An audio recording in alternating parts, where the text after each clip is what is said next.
The sun burned low over the vast plains of New Mexico, turning the sky a deep copper red. The wind carried the scent of dust and sagebrush across the open land, sweeping through the brittle grass that had long since forgotten the touch of rain. In the distance, a lone figure rode slow and steady. A woman, her back straight in the saddle, though her spirit hung heavy as the twilight sky. Her name was Clara May Hartley, and her heart had been hollow for 5 long years. She had once been the kind of woman folks noticed, the one with laughter that rolled like a fiddle tune through the saloon, the one who could break a wild Mustang before most men could saddle their horses. But that was before Jack died, before the fever took him one cruel winter night and left her with nothing but the wind and the cattle for company. Now Clara spoke mostly to her animals and the ghosts that seemed to drift through her empty house. The sound of her mare's labored breathing brought her back from her thoughts. Daisy stumbled and Clara's hands tightened on the reins. She swung down from the saddle in one fluid motion, her boots crunching in the dust. "Easy, girl," she whispered, voice roughened by silence and sun. "Let me see." She knelt beside the animal, brushing away the sweat and dirt that clung to its flank.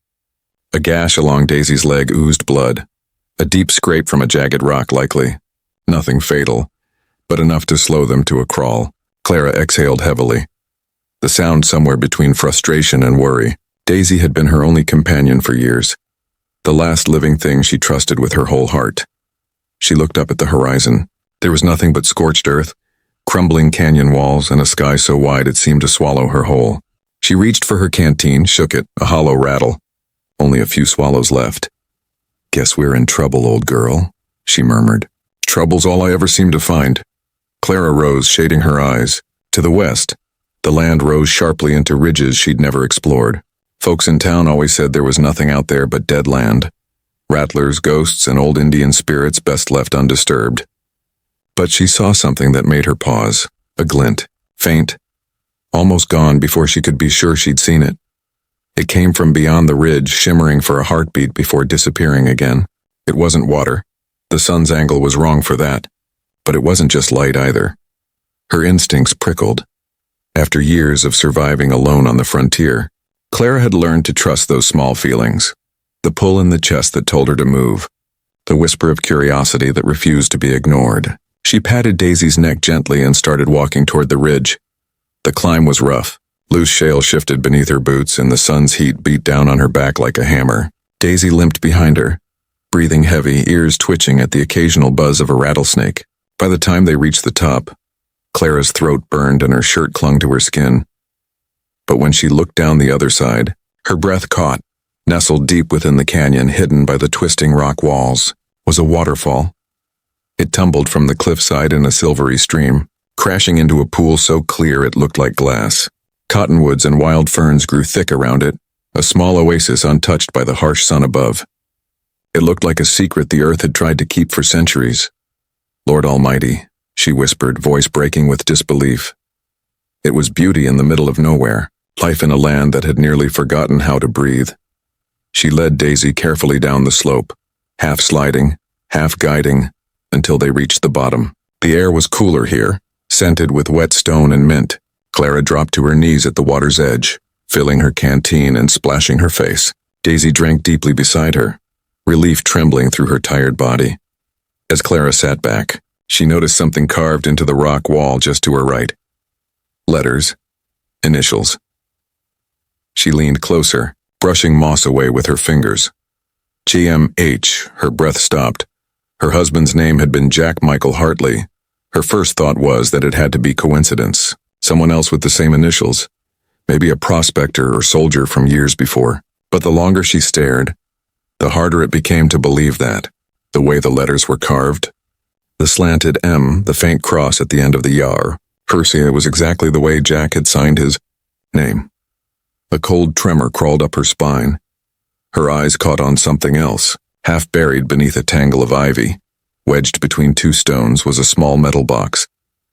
Clara hesitated before prying it loose. It was rusted, the hinges stiff, but it opened with a faint snap. Inside lay a faded photograph, a folded letter, and a small silver locket. She lifted the photo carefully.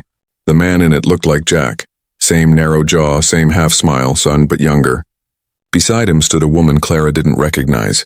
her hand resting lightly on his shoulder. On the back of the photograph, in Jack's unmistakable handwriting, were 2 words. For Mary Beth. The name hit her like a hammer. She stared at it until her vision blurred. Jack had never spoken of a Mary Beth. He'd told her she was his first and only love, the man who'd courted her under the cottonwoods, who'd promised her forever. Who the hell had this woman been? Her hand trembled as she unfolded the letter. The ink was smudged but still legible. My dearest Mary Beth, I found a place here no one else knows about. The water runs sweet and clear, and when I think of you, I swear I can almost hear your laughter in the falls. I'll come back for you when it's safe. Until then, remember this place. It's ours. Clara let the paper fall from her hands. She sat there in the shadow of the waterfall, the roar of the water drowning out the cracking sound in her chest. The man she had mourned, loved and spoken to every night beside the fire. He had lived another life. He had loved another woman, and he had kept it buried beneath the rocks of her own land. The sound of snapping wood made her freeze. She turned sharply, hand instinctively going to the revolver on her hip. Who's there? She called, voice cold and commanding. The echo of her words bounced off the canyon walls. Then from the shadow of the trees, a man stepped forward. He was tall and lean, with a weathered face and eyes that burned like the desert sun. A rifle hung over his shoulder and his boots were coated in dust. Easy now, he said softly, his voice low and calm. Didn't mean to scare you. Then don't sneak up on folks, Clara shot back, keeping the gun steady. This ain't the kind of land where strangers come wandering by accident. He smiled faintly, though his eyes didn't. No accident. I was following the ridge trail when I saw your campfire smoke. You got a name? Colton Reyes. He tipped his hat slightly. Used to drive cattle for the Hartley outfit years back. The sound of her husband's name on his lips made her tense. You knew Jack? She asked. Colton's jaw tightened. Yeah, he said slowly. I knew him. Real well. The waterfall thundered behind them. The wind rustled the leaves above. Clara's heart pounded so hard she thought it might give her away. Then maybe you can tell me, she said, lifting the locket between them, who the hell Mary Beth was. For a long moment, Colton didn't speak. He just stared at the locket, a flicker of recognition passing through his eyes before he finally looked away. That, he said, voice heavy with something darker than regret, ain't a story fit for daylight. A rumble of distant thunder rolled across the sky. The first fat drops of rain began to fall, mingling with the spray of the waterfall as the light faded. Clara holstered her gun but didn't look away from him. Then you'd best start telling it, she said, because I'm not leaving this place without knowing the truth. Colton's expression hardened, and for the briefest moment, she saw something in his eyes. Fear, sorrow, and maybe guilt. He stepped closer to the waterfall, his voice nearly drowned by the roar. Your husband wasn't the only one who came here with secrets, ma'am. The rain fell harder. The sky split open with lightning, and Clara May Hartley knew her life was about to change forever. The storm rolled in fast, a sudden, furious thing that swallowed the desert light and turned the world dark in minutes. Thunder cracked above the canyon and rain fell in sheets so thick Clara could barely see the trees beyond the waterfall. Daisy whinnied nervously, stamping the wet ground. Clara pulled her coat tight around her shoulders and looked at the man standing across from her. Colton Reyes hadn't moved since the rain began. He stood under the jagged overhang of rock, the brim of his hat dripping, his eyes steady on her. You best take shelter, he said, voice low but firm. Storm's gonna flood this canyon before long.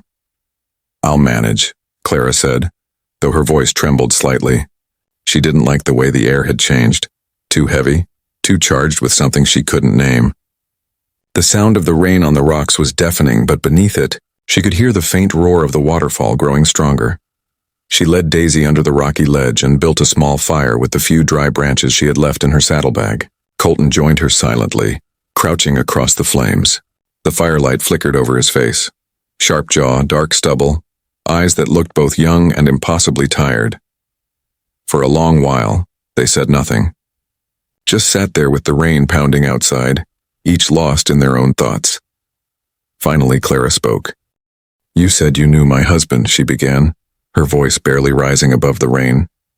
I knew him real well. Colton's gaze flicked toward her, then to the letter she'd left open beside the fire. I did, he said finally. But not the way you think. Then tell me, she demanded. Because right now I'm holding a letter written by Jack Michael Hartley, my husband, to some woman named Mary Beth. I buried that man with my own 2 hands. I grieved him. I've talked to his grave more than I've spoken to the living in 5 years. And if there's something you know, Colton Reyes, you'd best speak it plain. Colton took off his hat and set it beside him. His dark hair was wet and tangled, and when he looked at her there was pain in his eyes, the kind that comes from carrying a story too long. Jack wasn't just a rancher, he said slowly, and he wasn't just your husband. Before he came to Red Mesa, before you met him, he worked with me and my brother on a drive out of Kansas. We were hauling stolen cattle. Clara froze. Stolen? He nodded grimly. We were young and stupid. Thought the West owed us something. Jack wasn't the worst of us, but he wasn't innocent either. He rode hard, drank harder, and when he fell for a woman named Mary Beth Calder, that was the first time I ever saw him soften. The name cut through her again like glass.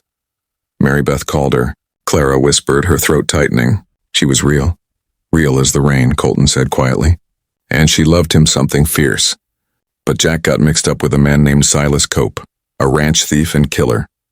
When things went bad, Silas blamed Jack for tipping off the marshals. Mary Beth paid the price. Clara's stomach twisted. What do you mean she paid the price?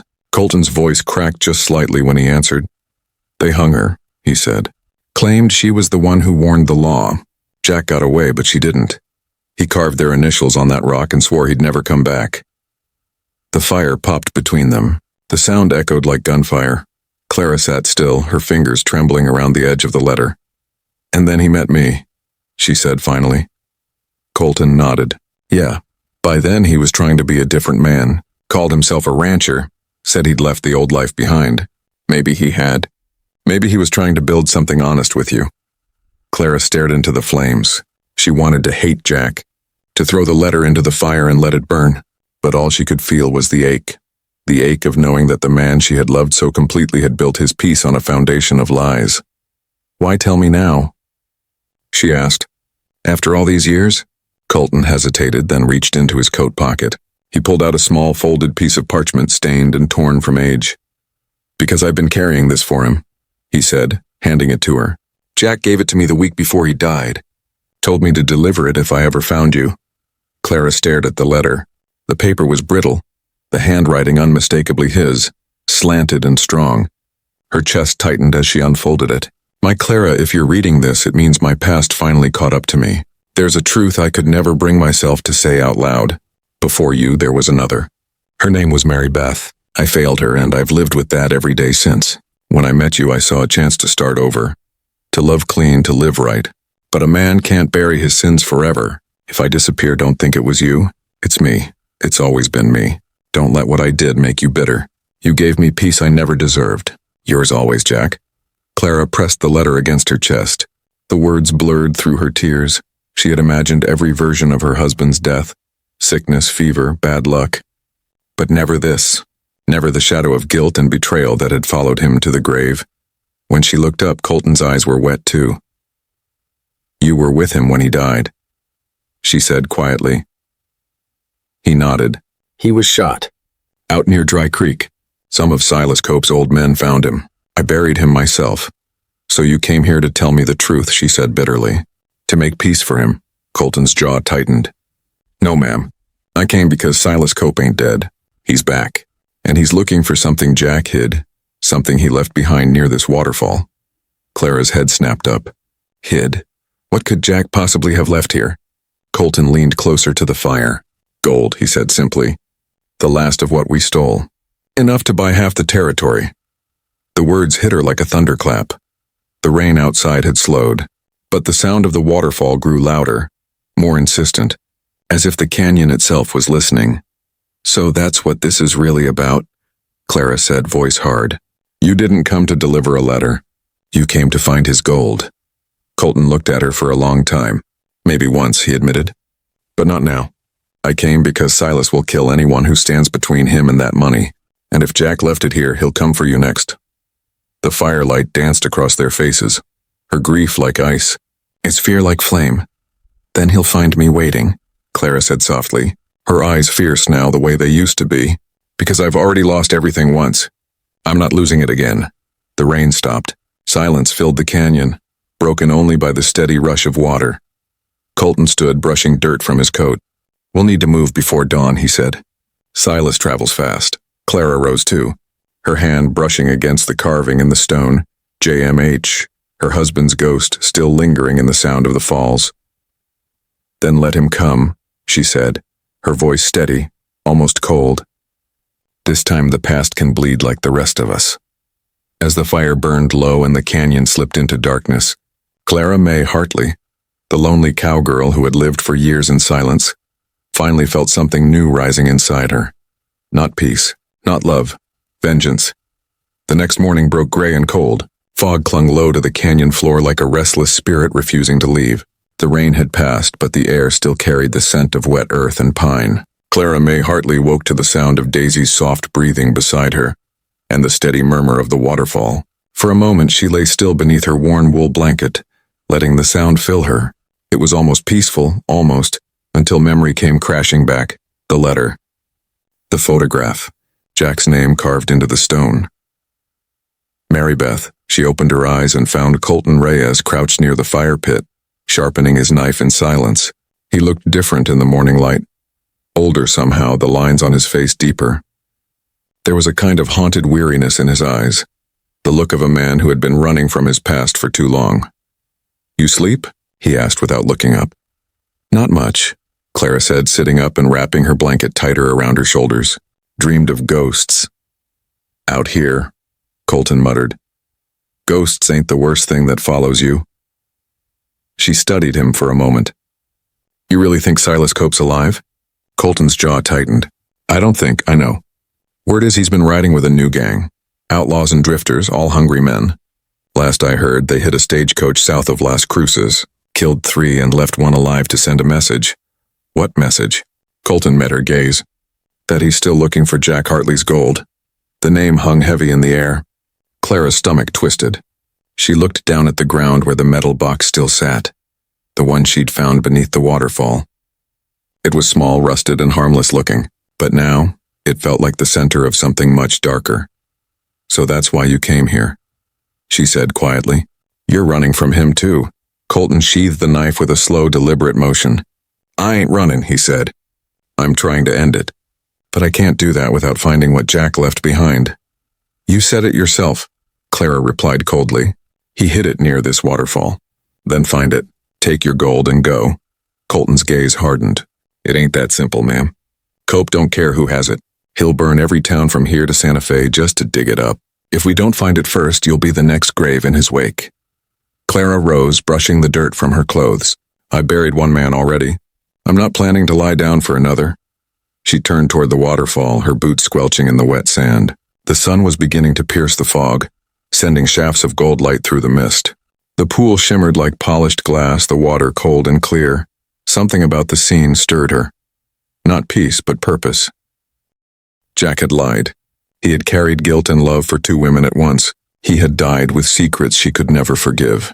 But still, this was her land. Her story now. "There," Colton said suddenly. He pointed to a hollow space behind the cascade where the water struck the rock and split into 2 thin streams. That's where he'd hide it. Where no one would look. Without waiting, Clara waded in. The water hit her like ice, numbing her legs as she pushed through the current. Her breath came fast, sharp, but she didn't stop. She felt her way behind the falling water, her fingers tracing along the cold stone. Then she felt it. Wood. Old, splintered, and half-rotted. A crate wedged deep into a crevice. She pried it loose with both hands, water pouring around her as the box came free. When she emerged, soaked and shivering, Colton was waiting. The crate was heavy, the lid nailed shut. Clara dropped it near the fire pit and knelt beside it. "You sure this is what he left?" she asked. Only one way to know. Colton took his knife and pried the lid open. The wood cracked with a dull groan. Inside, wrapped in oilcloth, were several small sacks. He untied one and let the contents spill into his palm. Raw gold nuggets, rough and gleaming in the sunlight. Clara stared, her breath catching. "He really did it," she whispered. "He stole all this, and hid it here?" Colton nodded grimly. "Half a lifetime ago. I told him to leave it to turn himself in. He said he'd rather die than let Cope have it. And now he's gone," she said softly. "And the devil's come back to claim what's left." Colton looked at her, really looked, and saw something flicker in her eyes. Not greed. Not even anger. Something deeper. The same fire he had once seen in Jack, the fire of someone who refused to break. You could walk away, he said quietly. Sell your land, head east. No one would blame you, Clara smiled bitterly. And leave this gold for the bastard who killed my husband's first love? No, Mr. Reyes. I've done enough running for one lifetime. She stood tall, the morning sun glinting off the wet strands of her hair. So what now? She asked. Colton hesitated. We hide it somewhere safer. Or we use it, as bait, he said. Silas Cope don't know Jack's dead for sure. If word gets out that someone's found the gold, he'll come for it. He'll come here. You're saying we draw him in? Clara said slowly. Colton nodded. And when he does, we end this. A long silence stretched between them, filled only by the whisper of the falls and the cry of a distant hawk. Clara could feel her heartbeat in her throat. You know, she said, I used to believe God watched over good folks and punished bad ones. But out here the lines get blurry. Colton gave a humorless smile. The West don't care about right or wrong, just who's still standing when the dust settles. The two of them stood there. Two broken souls bound by a dead man's sins, staring at the gold that had already destroyed one life and threatened to claim more. Then faintly from the ridge above came the sound of a horse. Clara and Colton froze. Another sound followed. The metallic click of a rifle bolt being drawn. Colton's hand went to his gun. They found us, he whispered. Clara's pulse roared in her ears. She reached for her revolver, eyes darting toward the shadows on the cliff, and then, out of the morning fog, a voice called down. Rough, taunting, and unmistakably cruel. Well, I'll be damned, the voice drawled. Jack Hartley's little widow. Didn't think I'd ever find you here. Clara's blood turned to ice. Silas Cope, Colton breathed. She looked up, and there he was, a broad-shouldered man in a long black duster, his face half hidden beneath a hat, a rifle resting casually against his shoulder. Behind him stood three others, armed and grinning. Been a long time since I came to this place, Silas said, his grin spreading. Funny how ghosts have a way of calling you back. Clara raised her gun, her voice steady despite the fear clawing at her chest. Then maybe it's time one of those ghosts finally got justice, she said. Silas laughed, the sound cruel and cold. Justice? He said. Ain't no such thing out here, sweetheart. His eyes glinted like the gold lying at Clara's feet. There's only what's mine. The canyon went still. The waterfall thundered behind them. Colton stepped forward, gun drawn, his stance firm. And in that breathless space between life and death, between past sins and future reckonings, the West held its breath. The sun had climbed high enough to burn away the fog, but the air in the canyon still felt heavy, thick with gun smoke waiting to be born. The roar of the waterfall echoed off the stone walls, masking every sound except one. The faint metallic click as Clara May Hartley cocked back the hammer of her revolver. She stood half in shadow, the fire's ashes still warm at her feet, her hat brim low and her eyes locked on the ridge above. Silas Cope looked down at her like a wolf sizing up its prey. His grin was the kind that never reached the eyes, cold, cruel, and proud of its cruelty. Beside him, three riders sat astride their horses, each one armed and grinning with the same mean hunger. Colton Reyes didn't move. He stood just to Clara's right, his revolver already drawn, his jaw clenched tight. He didn't need to say a word. She could see the tension in the way his shoulders squared, every muscle ready to explode into violence if the wrong sound broke the air. Silas took his time dismounting, moving with the slow, deliberate swagger of a man who'd never been told no. His boots hit the ground with a dull thud, and he brushed the dust from his coat before stepping closer to the edge of the slope. Well, hell, he said, his voice lazy and rich with poison. Didn't figure the mighty Jack Hartley's widow would be the one keeping his gold warm for me. Clara's grip tightened around her gun, but she didn't answer. Don't be shy now, Silas went on, descending the slope with a practiced ease. I came all this way to pay my respects to him, and to whatever poor soul decided to dig up what wasn't theirs. Colton's voice broke the silence, calm, steady, dangerous. That gold never belonged to you, Cope. It belonged to the men who died earning it. Silas stopped halfway down the slope and looked up, that awful smile never leaving his lips. Men who died, he said, because your friend Jack thought he could cheat me. He spat into the dirt and kept walking until he was close enough for Clara to see the scars running down the side of his neck. Deep, puckered lines that told of knife fights and bad nights survived by worse men. I heard Jack finally got what was coming to him, Silas said. Never thought I'd find his woman still hanging around his mess. You murdered Mary Beth, Clara said, her voice low but shaking with fury. And you made my husband a criminal. Silas's smile faded. His eyes flicked toward her, cold and sharp as steel. Mary Beth made her own choices, he said. She thought she could outsmart me. Turns out she couldn't. Your husband learned that lesson too, though not soon enough. The world seemed to shrink around Clara. Her heart pounded so loud she could barely hear the waterfall anymore. The name Mary Beth cut through her like a knife, sharper still when it came from the mouth of the man who had destroyed everything she thought she knew. You think you can take what he hid? Silas went on, and just walk away clean? Clara raised her gun higher. I think you talk too much. The words hung in the air like lightning, and then the world erupted. One of Silas's men fired first, a shot cracking through the stillness. The bullet tore through the air, splintering bark off the cottonwood near Clara's head. Daisy reared with a terrified scream. Colton fired back instantly, his revolver roaring 3 times in quick succession. One of the outlaws fell, his body tumbling down the rocks with a sickening thud. Take cover, Colton shouted. Clara ducked behind a boulder as bullets hissed and sparked off the stones, the air filled with gunfire and dust. The sharp smell of burnt powder mixing with the scent of rain-soaked earth. Her hands shook, but her aim held steady. She peeked from behind the rock and fired once, twice, hitting another rider's leg. He screamed and dropped his weapon, clutching his thigh as blood pooled in the dirt. Silas didn't flinch. He moved with the patience of a predator, circling down the slope, reloading with the smooth, terrifying rhythm of a man who'd done this more times than he could count. You can't win this, girl, he called out. You think that boy beside you can save you? He couldn't even save Jack. Clara's breath caught. The words burned through her chest, but she didn't let them break her. Maybe not, she yelled back, but I can damn sure save myself. She stepped from cover and fired. The bullet grazed Silas' coat, missing his heart by inches. He laughed, as if she'd just made the fight more interesting. Colton shouted her name, diving toward her just as Silas raised his rifle. The gun went off with a thunderous crack. The force of it threw Colton back, the bullet catching him in the shoulder. He hit the ground hard, rolling near the crate of gold. Colton, Clara cried, rushing toward him. He gritted his teeth, blood seeping through his shirt. Keep your head down, he groaned. Don't stop. Silas stepped closer, rifle raised again, a devil's grin twisting across his face.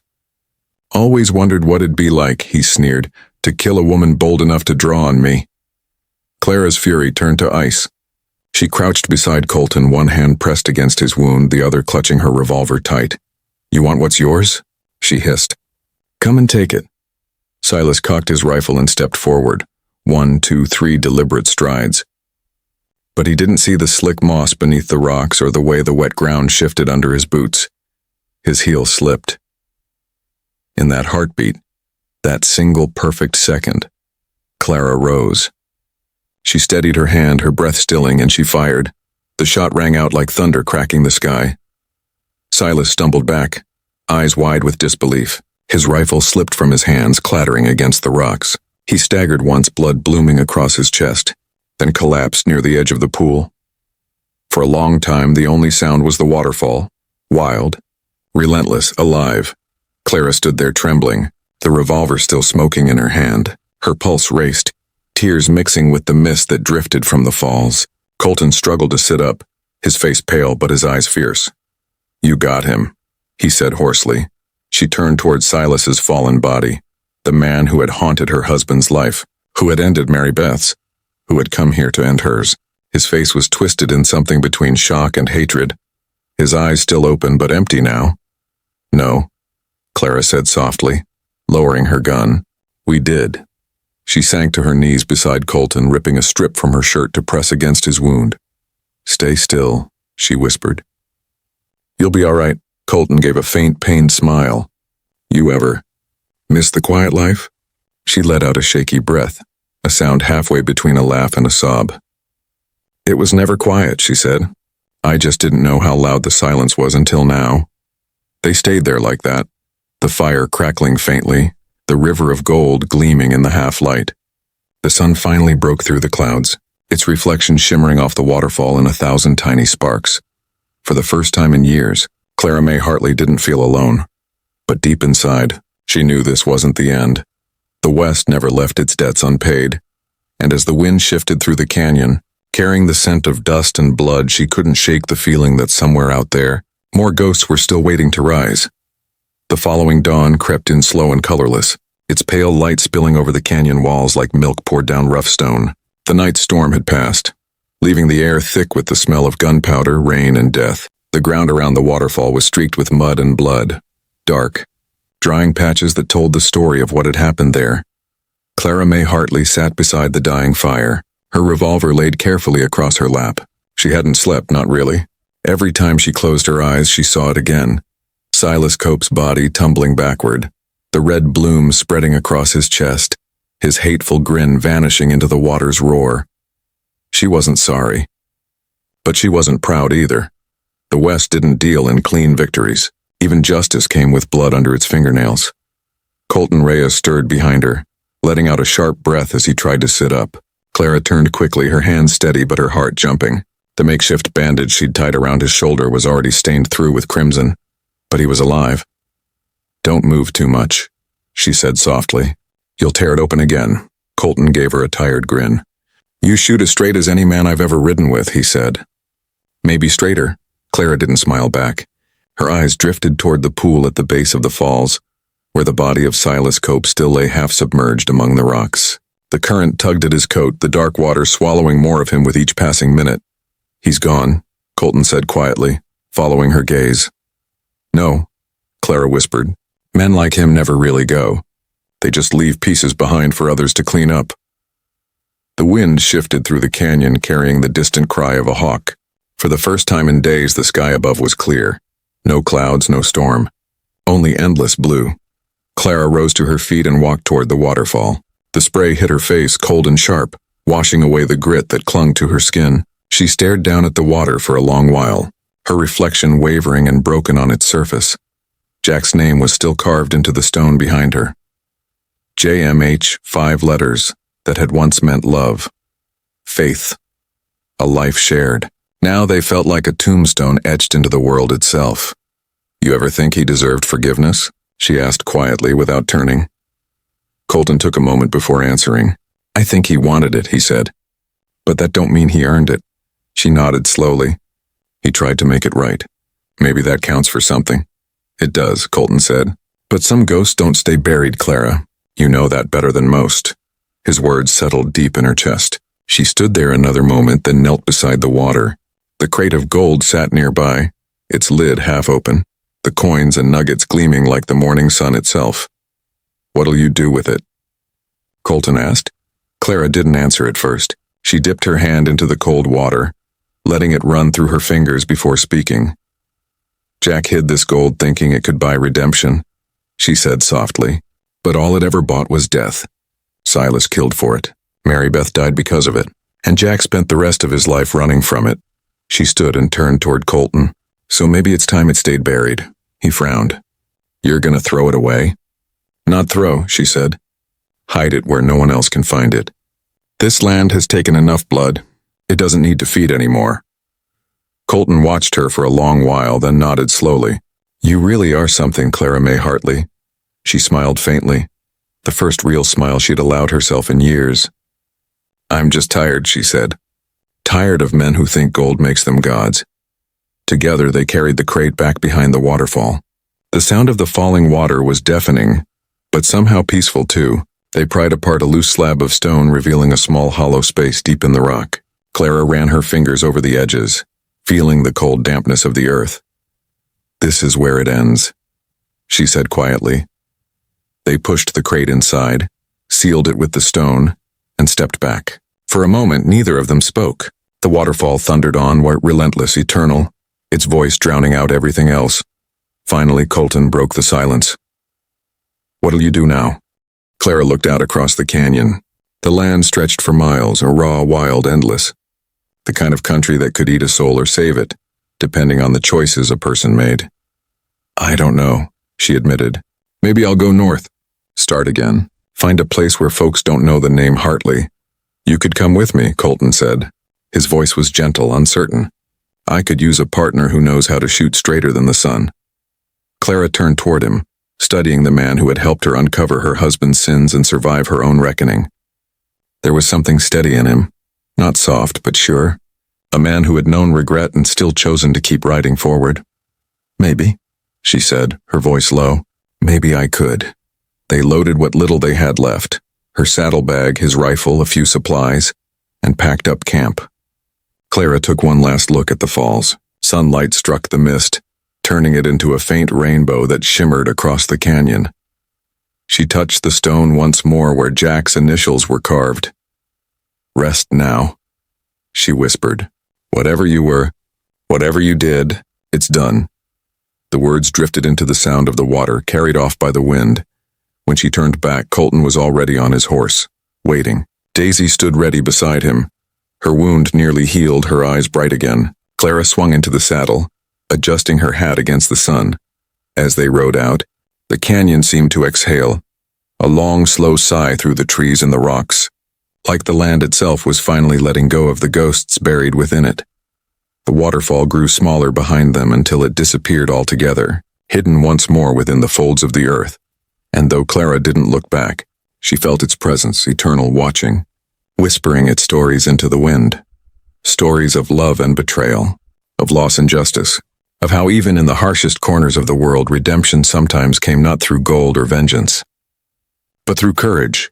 The trail stretched before them, golden under the rising sun, and for the first time since she'd buried her husband, Clara May Hartley felt something stirring deep inside her chest. Not grief, not anger. Hope. She breathed it in like air. Then she clicked her heels gently against Daisy's sides, and the two riders, the widow and the drifter, disappeared into the wide and waiting west. The west had a way of testing every soul that crossed it, grinding men and women alike against its dust and its silence, then leaving them to decide who they truly were once the dust settled. For Clara May Hartley, the road ahead was as endless as the horizon itself. After years of loss, betrayal, and blood, she rode beneath a wide and open sky that promised nothing except the truth of who she had become. The canyon had faded behind her, swallowed by the distance. The waterfall, the buried gold, the grave of Silas Cope, all of it seemed like a dream now, though the ache in her heart reminded her it was all too real. Daisy's hooves thudded softly against the dry ground as she rode alongside Colton Reyes. They had been traveling for days, tracing a trail that wound north through the Mesa country, following the line of the old Santa Fe route. Colton's wound had mostly healed, though he still moved stiffly, the scar raw and red beneath his shirt. He never complained. Clara admired that about him. He was a man built from hard earth, quiet, loyal, and scarred by his own ghosts. They didn't speak much, but the silence between them had changed. It was no longer heavy with mistrust. Now it was something steady, comfortable, the kind of silence that meant understanding. The world stretched endlessly before them. Red dust, sharp cliffs, lonely cottonwoods clinging to life beside trickling creeks. Buzzards wheeled high above, and the air shimmered with heat. "How far you reckon to go?" Colton asked one evening as they made camp near a narrow river. The sun was bleeding out behind the mountains, painting the land in molten gold. "Far enough that no one remembers my name," Clara said softly, tossing a stick into the fire. "Far enough that when people look at me, they don't see a widow." Colton smiled faintly. "Maybe one day you'll stop seeing her too." She stared into the flames, her thoughts drifting. For years, her life had been defined by absence. The empty chair across the table, the hollow space beside her in bed, the grave that had stolen her laughter. But now that emptiness didn't feel as heavy. It still lived inside her, yes, but it had changed shape. She was no longer its prisoner. "You ever think about settling?" she asked after a while. Colton looked up from cleaning his revolver. "Once or twice," he admitted. "Then the world went and got meaner, and I just kept riding." Clara smiled. "The world's always been mean, Colton. You just learned to stop expecting it to be kind." He chuckled, shaking his head. "You talk like someone who's seen both sides of it." "I have," she said. "And neither's all that pretty." The fire crackled between them. A coyote called out in the distance, its howl long and lonesome under the rising moon. Clara leaned back against her saddle, watching the stars appear one by one. The sky out here was endless, a cathedral of light and darkness. She remembered how Jack used to tell her that every man got one chance to leave his mark on the world. She had believed him then. Now she knew better. The world didn't care about marks. It cared about survival, and survival, she had learned, was its own kind of redemption. 2 days later, they reached a small frontier town called Willow Bend, a cluster of weathered buildings huddled around a dry well and a leaning church steeple. Smoke curled from the blacksmith's chimney, and a few children chased each other down the main street, their laughter sharp and bright against the quiet. As Clara rode past, she felt eyes on her. The townsfolk paused, men with dust on their boots, women in sun-faded dresses, all staring at the stranger with the worn hat and the steel-gray eyes. Colton leaned closer in the saddle. "Don't mind 'em," he said quietly. "Folks out here don't trust what they don't know." "That makes 2 of us," Clara murmured. They stopped outside the saloon. A creaking sign hung above the door in the silver spur. Music drifted faintly from inside, the sound of a piano that had seen better days. Colton dismounted and tied his horse to the post. "You should rest," he said. "Get a real meal. I'll see if anyone's heard about Cope's gang." "They're gone," Clara said. "You saw to that." He hesitated. "Men like that always got followers. They don't need him alive to keep raising hell." She nodded, though her gaze had drifted toward the horizon again. The sunset burned orange behind the mountains, and for a moment, she felt that same pull she'd felt when she first found the waterfall. The call of something greater, something wild. "You ever think maybe the West don't want savin'?" she asked. Colton smiled faintly. "Maybe it don't, maybe it just wants witnesses." Inside the saloon, the light was dim and golden. The piano player nodded politely as they entered. A few rough-looking cowhands sat at a table near the back, nursing whiskey and glancing their way with curious eyes. Clara felt the weight of their stares but didn't flinch. She'd faced worse than gawking men. They took a seat near the window. The bartender, a grizzled man with kind eyes, poured them 2 glasses of rye. "You folks riding through?" he asked. "Just passin'," Colton said. "Where to?"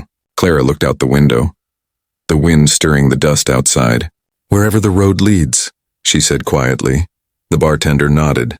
"Well," he said, "wherever that is, you're heading into God's country, though he ain't been seen much around these parts lately." Clara smiled faintly. "He's out there somewhere. Might just be hiding behind the next storm." Colton raised his glass.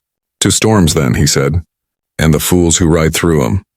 They drank, the whiskey burning warm in their throats. For the first time in a long while, Clara felt alive, truly alive.